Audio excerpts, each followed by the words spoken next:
하나님의 말씀 봅니다. 로마서 8장 22절부터 26절의 말씀이 되겠습니다. 피조물이 다 이제까지 함께 탄식하며 함께 고통을 겪은 것을 우리가 아느니라.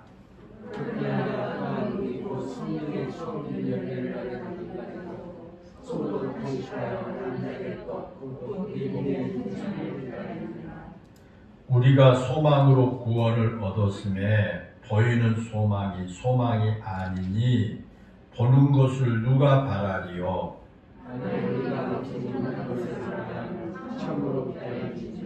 26절 다 같이 시작.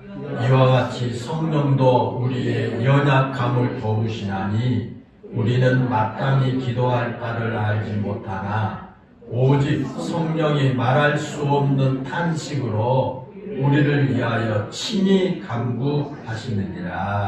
아멘.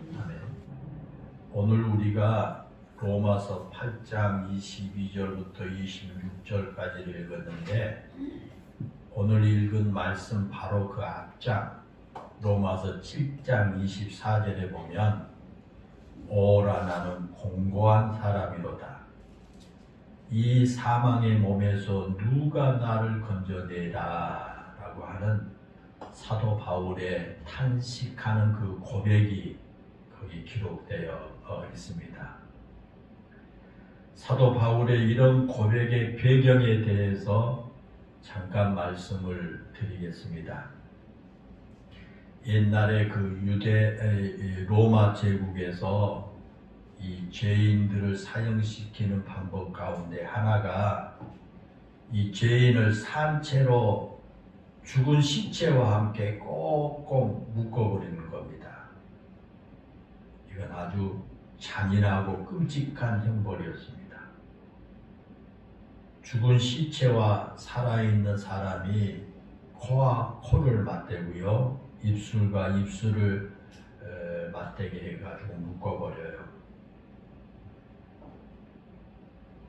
배와 배를 맞대고 무릎과 무릎을 맞대어 밧줄로 함께 묶어 놓습니다. 그러면 그 시체와 묶여져 있는 살아있는 사람이 처음 며칠 동안은 막 구역질을 하게 됩니다.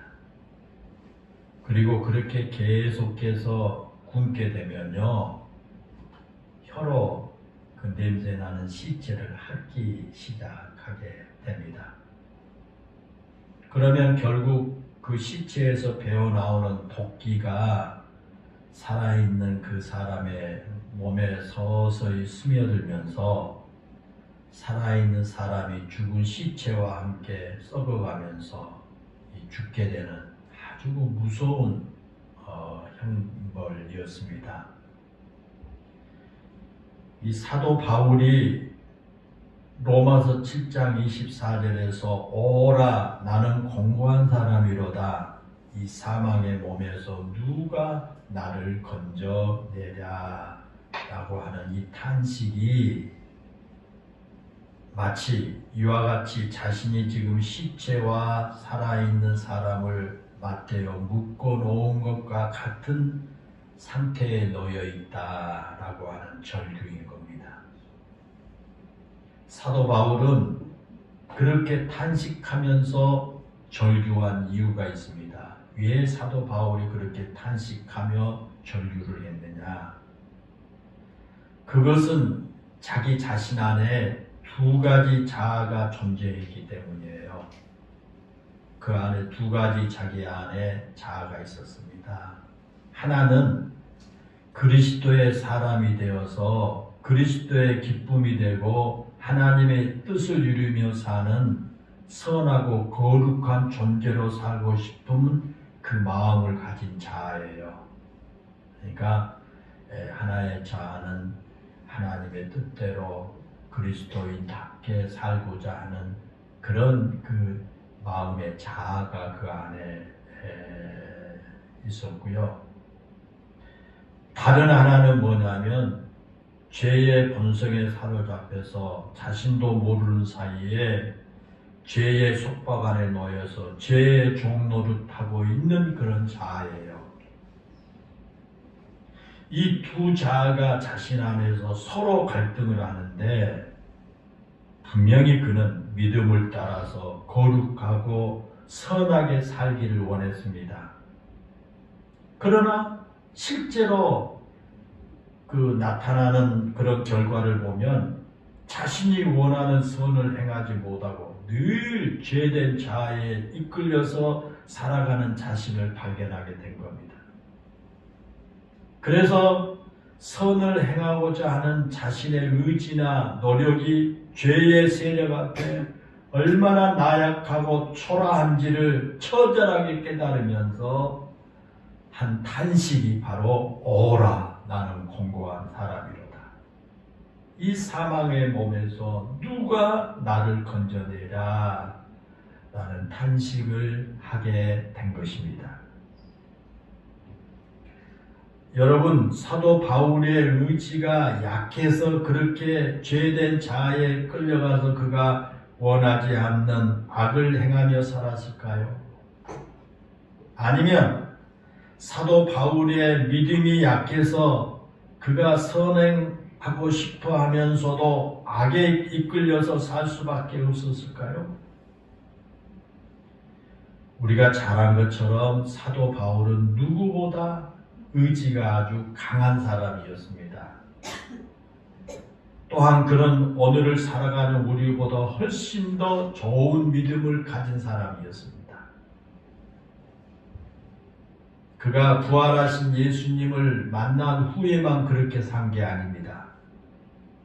그는 자신이 예수님을 믿기 전에 바리새인으로 살던 시절을 추억하면서 빌립보서 3장 6절에서 뭐라고 말하냐면 나는 율법의 의로는 흠이 없는 자다 그런 고백을 했습니다. 여기서 율법의 의로는 흠이 없는 자다라고 하는 말은 율법을 거스리지 않고 살았다라는 고백이에요. 이와 같이 그는 예수님을 믿기 전에 바리새인으로서 있을 때 철저하게 율법을 지키고 사는 사람입니다. 그는 남들 앞에 부끄럽지 않게 살았다고 자부할 수 있는 그런 사람이었습니다. 그렇게 철저하게 살려고 한 그의 삶은 예수님을 영접한 이후에도, 예수님을 만난 이후에도 그에게 변함이 없었습니다. 사도행전 20장 24절에 보면요, 그는 말하기를 내가 달려갈 길과 주 예수께 받은 사명 곧 하나님의 은혜의 복음을 증언하는 일을 마치려 하면은 나의 생명조차 조금도 귀한 것으로 여기지 아니하였노라 라는 고백을 했습니다. 그는 어떤 핍박과 박해를 받더라도 이 복음을 전하는 사명을 감당하기 위해서는 결코 주저하지 않았습니다. 아무리 삶이 힘들어도 세상과 결코 타협하지 않았습니다. 그는 한결같은 마음으로 하나님을 위해서 평생 헌신하면서 산 사람입니다. 자신에게 주신 복음 전도의 사명을 감당하기 위해서 그는 한 번도 뒷걸음을 쳐본 적이 없습니다.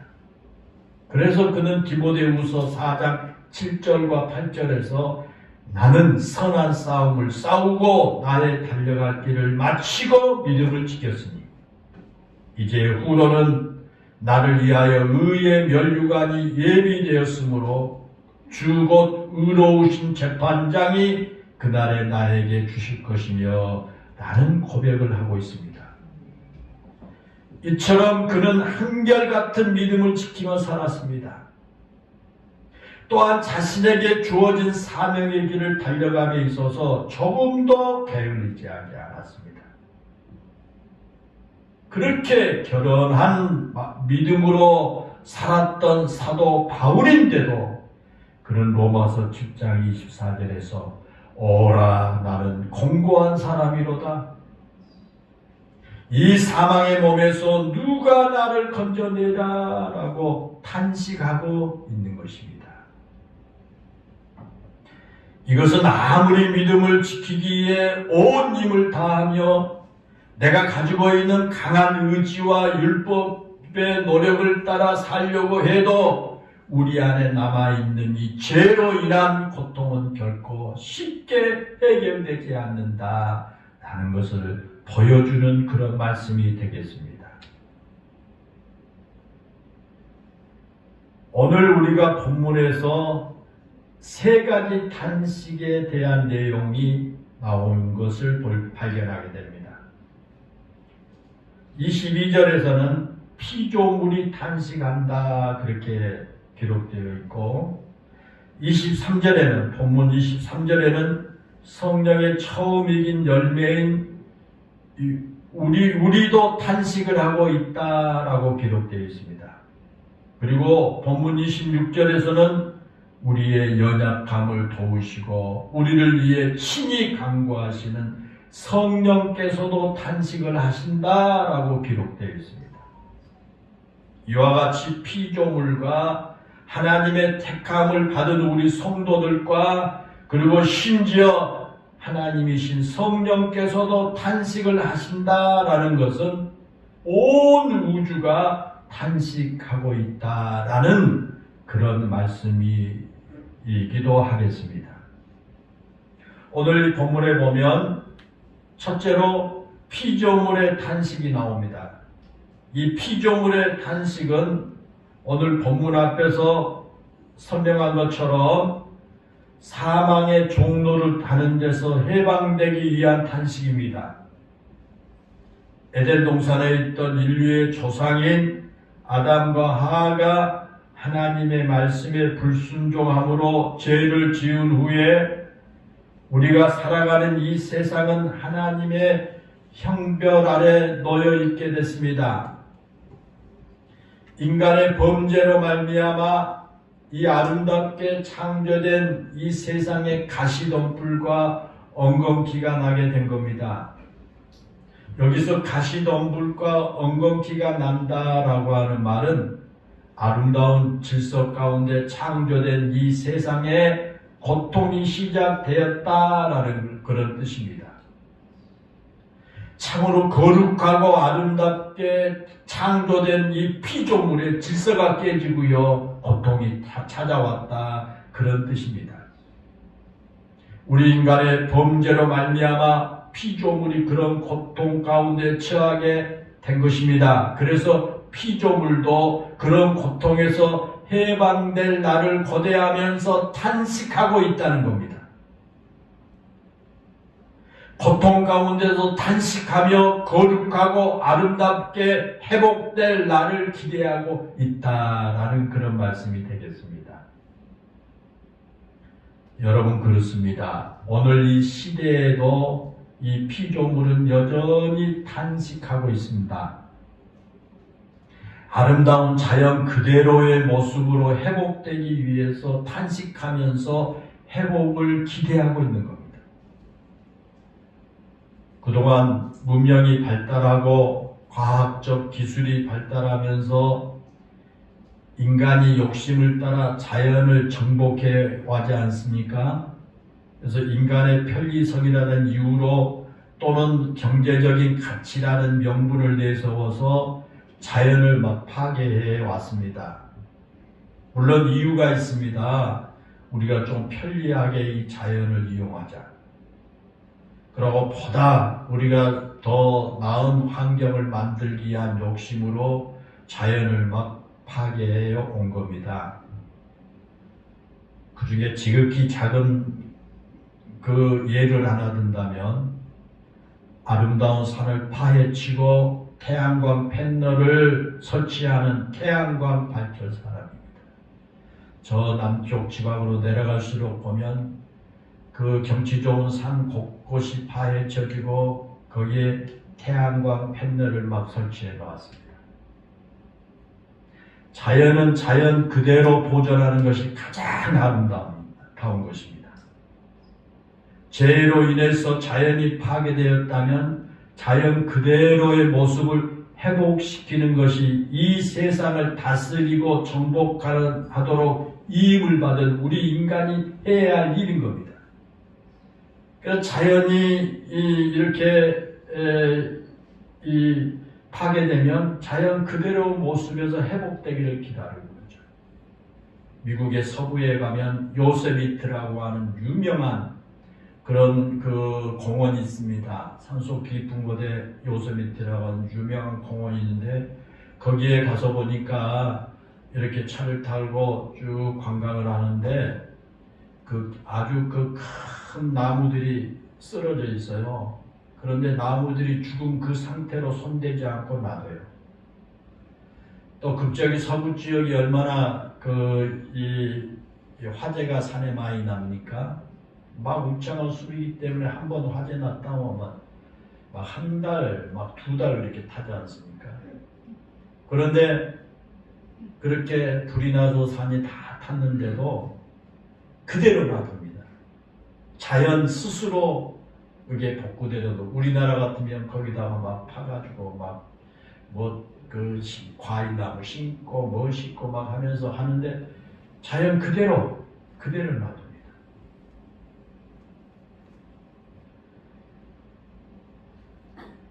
그게 그런 것을 우리가 볼 수가 있습니다.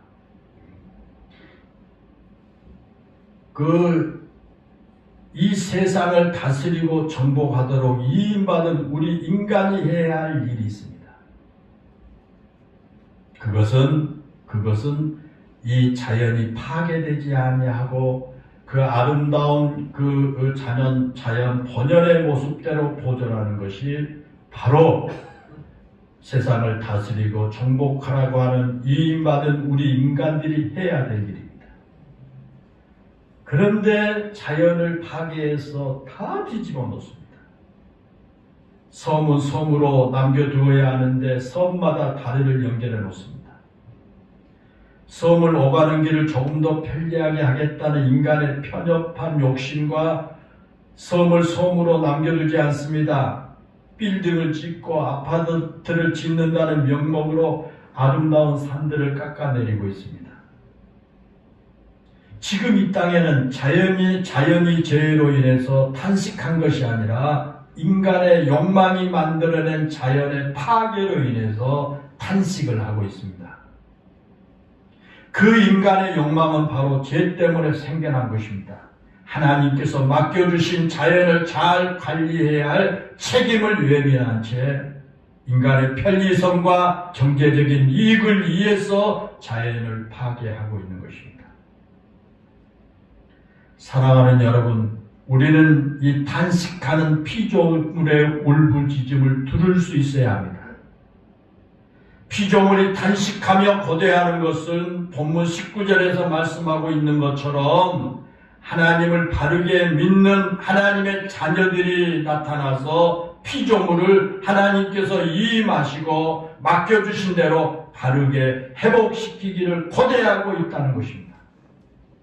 그런 피조물의 탄식과 기대처럼 우리가 하나님의 자녀들이라면 피조물의 탄식 소리를 들어야 하고 피조물들이 고대하는 그 일을 우리가 해야 할 것입니다. 우리가 하나님께 만들어주신 이 세상을 아름답게 가꾸어야 할 책임이 있습니다. 그 책임이 바로 우리 믿는 사람들에게 있다는 것을 우리는 잊어서는 안 될 줄로 믿습니다. 때문에 우리 믿는 사람들은 이 모든 이 만물을, 자연을 하나님께서 우리에게 맡겨주셨습니다. 그 모든 자연을 우리의 편리성, 우리가 편하기 위해서 막 함부로 해서는 게 아니라 우리가 잘 관리해야 될 책임이 우리 믿음의 사람들에게 있다라는 것을 우리는 기억해야 할 것입니다. 오늘 본문의 두 번째 탄식은 우리 성도들의 탄식입니다. 첫 번째는 이 피조물의 탄식이 있고 두 번째는 성도들의 탄식입니다. 우리가 탄식하는 이유는 우리 몸의 속량을 위해서라고 그랬습니다. 그 23절에 보면 그러죠.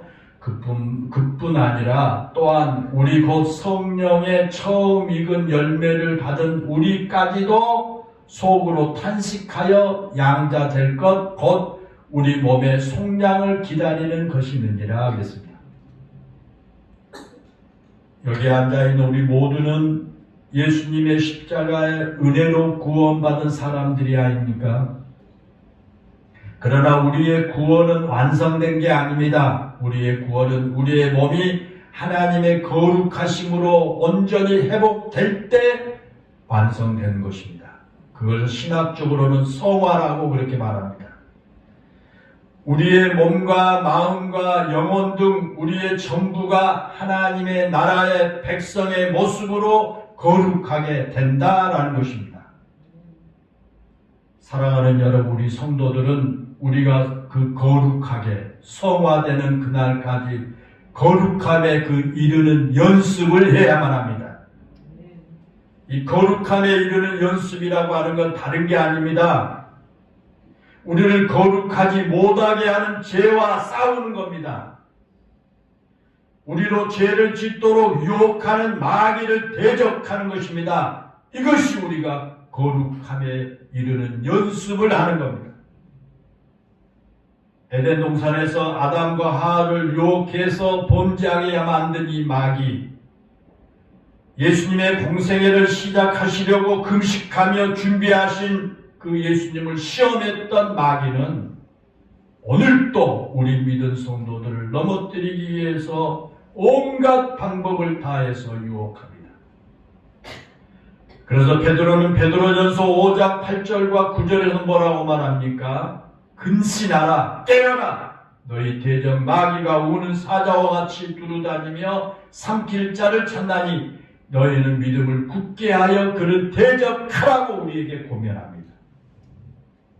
여러분, 그렇습니다. 우리의 대적 마귀는 지금도 굶주림에 시달린 사자가 먹잇감을 찾아 울부짖으며 헤맨 것처럼 우리를 집어삼키기 위해서 지금 달려들고 있는 겁니다. 마귀가 우리에게 달려든다는 것은 다른 게 아닙니다. 우리를 죄의 유혹으로 끌고 와서 죄를 짓게 만든다는 것입니다. 그게 마귀가 우리에게 달려든 겁니다. 그런데 중요한 것은 우리가 그런 마귀의 유혹에 다 이기며 살지를 못한다는 겁니다. 우리가 교회 나온다고 그런 마귀의 유혹을 다 이기고 살면 얼마나 좋겠습니까? 그런데 우리가 마귀의 유혹을 이기지 못하고 삽니다.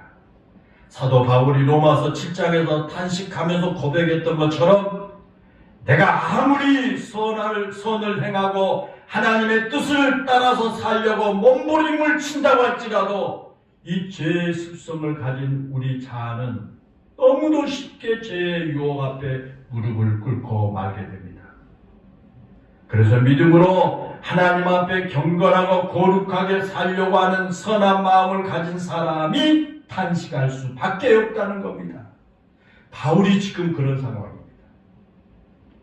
죄에 빠지고 싶지 않는데 너무 쉽게 죄의 유혹에 넘어가는 우리 자신을 바라보면서 오라, 나는 공고한 사람이로다 라고 탄식을 한다라는 것입니다.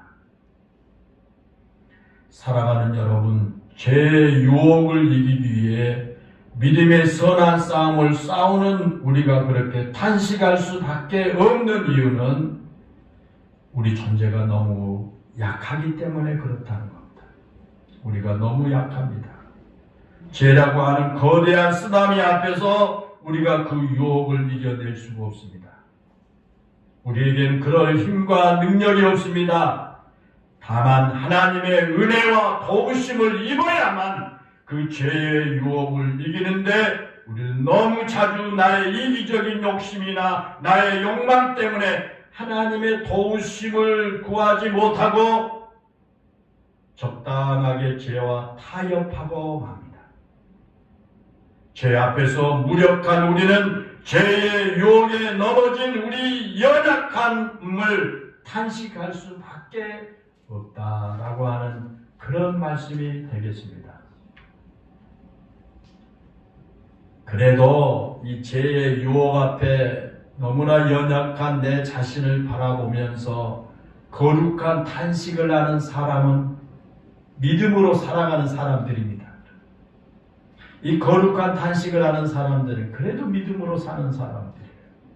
그러나 죄를 지어도 죄의 고통을 느끼지 못하고 죄의 유혹 앞에서 흔들리는 자신을 바라보면서도 전혀 감각이 없다면 그는 믿음이 죽은 사람이나 다름이 없는 것입니다. 우리가 이 세상에서 소유하고 싶은 것 얻지 못해서 탄식한 것이 아니라 죄 아래 끌려가는 나의 못난 자아를 보면서 탄식하는 것이 바로 거룩한 탄식인 줄로 믿습니다. 그래서 우리는 지금도 믿음의 거룩한 탄식을 하며 살아가야 됩니다. 죄의 유혹 앞에서 나약한 내 자아 나도 모르는 사이에 악을 행하고 있는 못난 이 자아를 바라보면서 하나님 앞에 눈물을 흘리며 탄식해야만 할 줄로 믿습니다. 마지막 세 번째로의 본문에 나온 탄식은 성령의 탄식입니다. 성령의 탄식이 있습니다. 본문 26절에 보면요, 이와 같이 성령도 우리의 연약함을 도우시나니 우리는 마땅히 기도할 바를 알지 못하나 오직 성령이 말할 수 없는 탄식으로 우리를 위하여 친히 간구하시느니라 하겠습니다.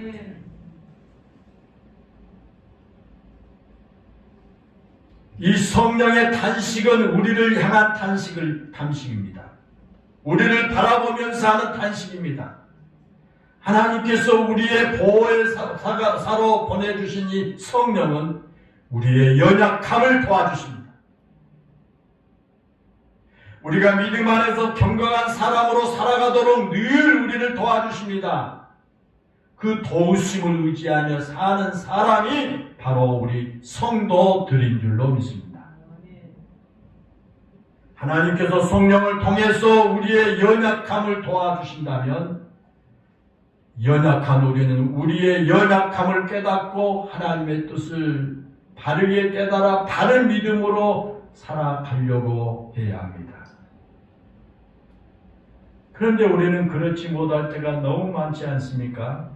본문 26절에서 말씀하신 것처럼 때로는 우리가 마땅히 구해야 할 것조차 모른 채 살아갑니다. 그러지 않습니까? 내가 뭘 구해야 할지 우리가 구해야 할 것조차도 알지 못하고 살아가요. 내가 몇 년 예수님 믿고 몇 년 동안 교회를 다닌다고 하지만 막상 내가 뭘 구해야 할 것조차도 모릅니다. 본문에서 마땅히 기도할 바를 알지 못한다는 이 말씀은 우리의 기도 가운데 너무 많은 부분이 잘못된 것들이 있다는 거예요. 내가 기도하고 살아가는데 그 기도 속에 너무나 하나님의 기대에 맞지 않는 그런 부분들이 많다는 거예요. 쉽게 말하면 지금 나에게 필요한 것이 무엇인지 모른 채 그냥 기도한다는 겁니다. 우리가 그렇게 잘못 기도하고 있는 모습을 잘 보여주는 말씀이 있습니다.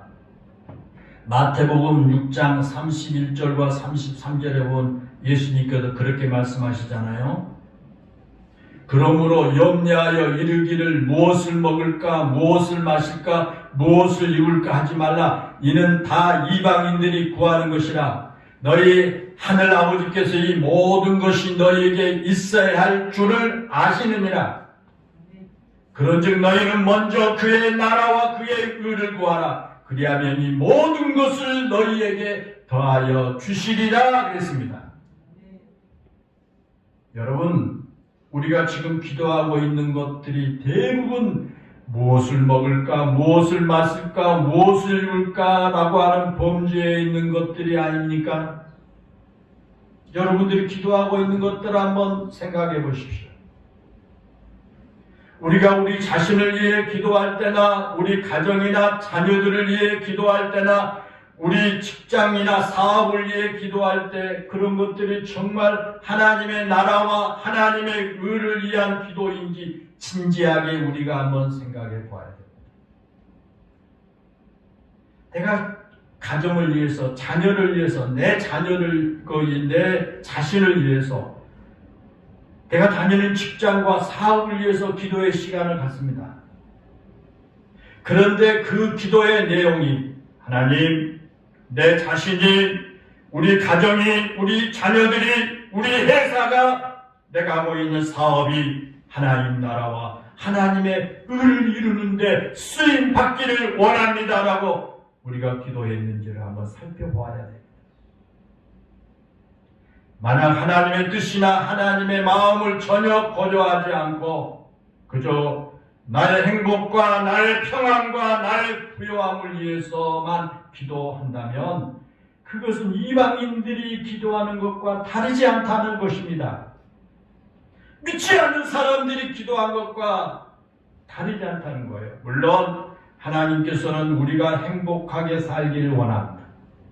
여러분 모두가 행복하고 여러분 모두가 가정이 행복하게 살기를 원합니다. 우리가 배고파하며 고통스럽게 사는 것을 하나님 절대 좋아하지 않습니다. 우리가 세상의 온갖 것들로 인해서 그저 매일 걱정하며 불안한 가운데 사는 것을 하나님 원치 않으신다는 겁니다. 그러나 하나님께서는 우리가 그런 것을 얻기에 몸부림을 치고 기도하면서도 정작 중요하고 본질적인 것을 잊어버리지 않기를 원하십니다. 나만을 생각하다가 하나님을 잊어버리고 내 삶의 모든 것의 무게중심이 나에게 쏠려 있는 것을 하나님이 결코 기뻐하지 않는다는 겁니다.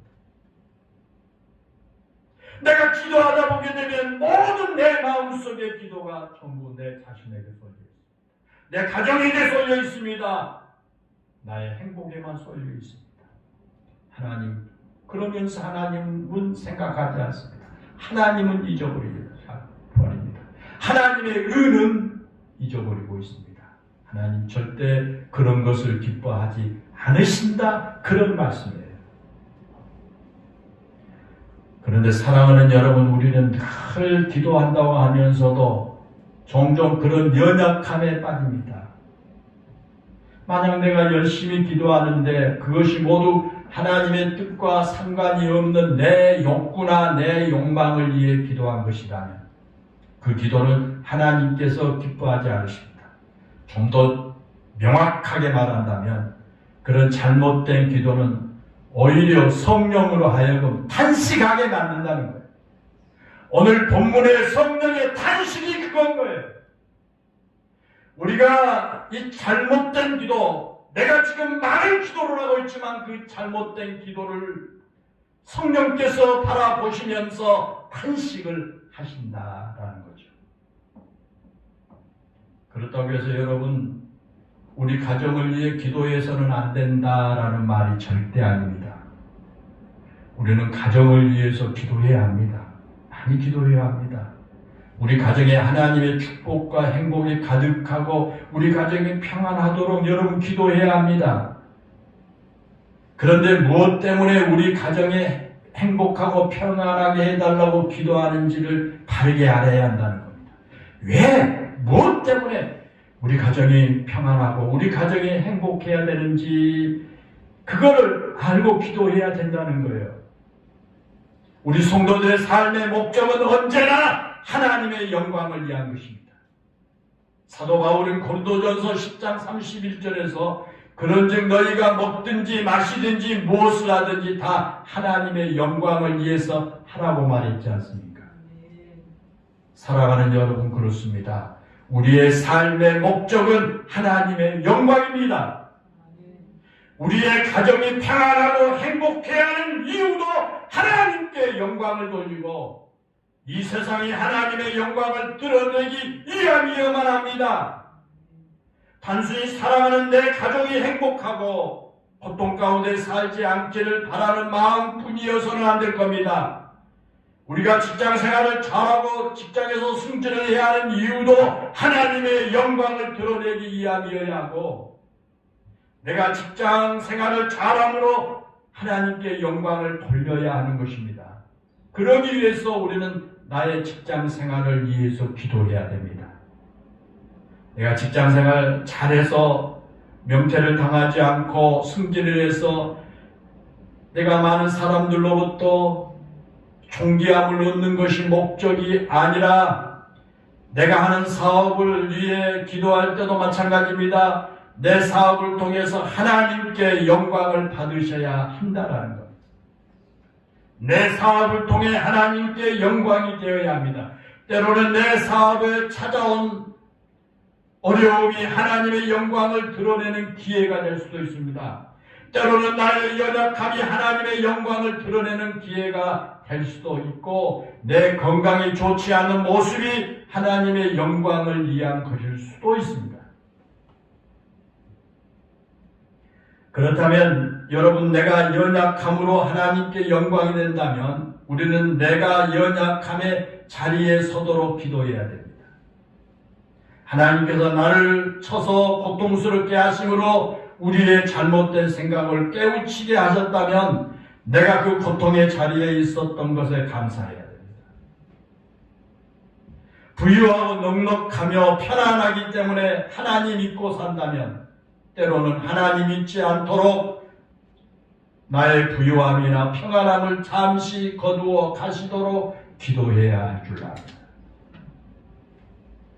그런데 여러분, 실제로 우리는 그렇게 기도합니까? 그렇게 기도 못하지 않습니까? 우리는 부유하고 평안하고 행복하고 어려움이 없이 사는 것이 하나님의 뜻이고 하나님의 축복이라고 믿고 싶어 합니다. 그래서 그저 그렇게만 기도합니다. 우리가 믿음을 따라 산다고 하는 것이 그렇게 어리석기 때문에 지금도 성령께서 말할 수 없는 탄식으로 우리를 위해 기도하신다는 겁니다. 성령께서 제발 정신을 차리고 바른 믿음에 서도록 기도하고 계신 겁니다. 우리가 잘못 기도할 때 탄식함으로 하나님께 다시 기도해서 우리에게 정말 유익된 것으로 응답해 주시도록 성령님 탄식하며 기도하신 겁니다. 그것이 바로 성령의 탄식입니다. 우리는 그 성령의 탄식 소리를 들을 수 있어야 합니다. 그래야 바른 믿음이 무엇인지를 깨닫게 될 것입니다. 만약 말할 수 없는 탄식으로 우리를 기도하신 성령의 탄식의 소리를 듣지 못한다면 우리는 늘 내 자신의 욕심, 내 자신의 욕망에 가득 찬 삶을 살아갈 수밖에 없습니다. 내 욕심의 노예가 돼서 살아가면서도 내 스스로 믿음 생활 잘하고 있다는 착각 속에 살아갈 수밖에 없다라는 것입니다. 사랑하는 성도 여러분, 이 세상의 것을 얻지 못해 탄식하는 삶이 되지 않기를 바랍니다. 믿음의 사람답게 여러분의 귀를 열어 거룩한 탄식의 소리를 들을 수 있기를 바랍니다. 우리 인간의 욕심과 제약 때문에 신음하는 이 피조물의 탄식 소리를 들을 수 있기를 바랍니다. 우리가 헛된 욕망에 사로잡혀 잘못된 기도할 때 성령께서 말할 수 없는 탄식으로 우리를 기도하고 계시는 그 성령의 탄식의 소리를 들을 수 있기를 바랍니다. 우리가 연약하기 때문에 늘 죄의 유혹을 받을 수밖에 없는 그래서 죄의 종노릇을 하는 대로 끌려가는 내 자아를 바라보면서 스스로 탄식할 수 있는 그런 믿음을 가질 수 있기를 바랍니다. 이 세상의 것을 얻기에 하는 탄식은 우리 영혼을 세잔하게 만듭니다. 그러나 하나님의 뜻을 찾고 하나님의 뜻대로 살지 못한 우리 자신을 바라보면서 믿음을 따라 살기 위해 외치는 그런 탄식은 우리로 하여금 거룩함에 이르도록 만들어 주실 줄로 믿습니다. 기도하겠습니다. 은혜로우신 하나님, 오늘 이 좋은 날 우리에게 세 가지의 탄식에 대해서 오늘 본문에 말씀하여 주신 줄로 믿습니다. 은혜로우신 하나님, 우리 영일교회 성도들 이 세상의 것이 부족해서 탄식하는 그런 삶이 되지 않게 해주시고 믿음의 사람답게 이 성도들의 귀를 활짝 열어서 거룩한 탄식을 들을 수 있는 그런 우리 영일교회 성도들 모두가 다 되게 해 주옵소서. 우리 욕심과 인간의 죄악으로 인해서 파괴되고 신음하고 있는 이 피조물의 탄식의 소리를 들을 수 있게 해주시고, 우리의 헛된 욕망에 사로잡혀서 그 욕망을 채우기 위한 오직 잘못된 기도를 하고 있는 우리를 위해서 성령께서 말할 수 없는 탄식하는 그 성령의 탄식의 소리를 들을 수 있게 해주시고, 우리가 예수님을 믿고 믿음으로 살아간다고 하지만 우리가 참으로 연약하기 때문에 늘 죄의 유혹을 받을 수밖에 없는 우리 자신, 그리고 죄의 종로를 하고 있는 그 길로 끌려가는 우리 자아를 바라보면서 우리는 탄식할 수 있는, 탄식하는 그런 믿음을 가질 수 있도록 우리 영일교회 모든 성도들을 축복해 주시기를 원합니다. 그래서 하나님의 뜻을 찾고 하나님의 뜻대로 살아가는 그런 우리 성도들 되고, 하나님께서 원하시는 거룩함에 이르는 이런 삶이 되게 해 주옵소서. 이 시간도 우리 영일교회 모든 성도들에게 이 세 가지의 탄식의 소리를 생생하게 들을 수 있는 귀한 시간이 되게 해 주옵소서. 예수님의 이름으로 기도하옵나이다. 아멘.